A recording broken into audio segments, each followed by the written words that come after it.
Libro de Génesis, capítulo 16. Sarai, mujer de Abraham, no le daba hijos, y ella tenía una sierva egipcia que se llamaba Agar.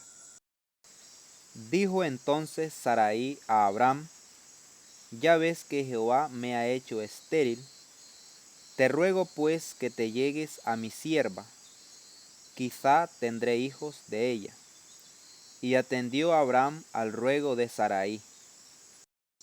Y Sarai, mujer de Abraham, tomó a Agar su sierva egipcia, al cabo de 10 años que había habitado Abraham en la tierra de Canaán, y la dio por mujer a Abraham su marido. Y él se llegó a Agar, la cual concibió, y cuando vio que había concebido, miraba con desprecio a su señora. Entonces Sarai dijo a Abraham: mi afrenta sea sobre ti, yo te di mi sierva por mujer, y viéndose encinta me mira con desprecio. Juzgue Jehová entre tú y yo.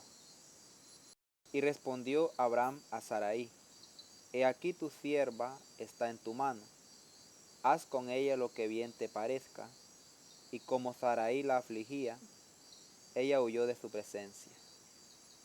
Y la halló el ángel de Jehová junto a una fuente de agua en el desierto, junto a la fuente que está en el camino de Shur.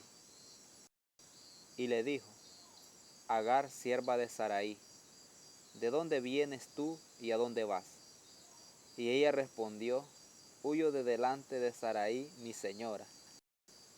Y le dijo el ángel de Jehová: vuélvete a tu señora y ponte sumisa bajo su mano. Le dijo también el ángel de Jehová: multiplicaré tanto tu descendencia que no podrá ser contada a causa de la multitud. Además le dijo el ángel de Jehová: he aquí que has concebido, y darás a luz un hijo, y llamarás su nombre Ismael, porque Jehová ha oído tu aflicción. Y él será hombre fiero, su mano será contra todos, y la mano de todos contra él, y delante de todos sus hermanos habitará. Entonces llamó el nombre de Jehová, que con ella hablaba: tú eres Dios que ve, porque dijo: ¿no he visto también aquí al que me ve? Por lo cual llamó al pozo, pozo del viviente que me ve. He aquí está entre Cades y Bered. Y Agar dio a luz un hijo a Abraham, y llamó a Abraham el nombre del hijo que le dio Agar, Ismael. Era Abraham de edad de 86 años cuando Agar dio a luz a Ismael.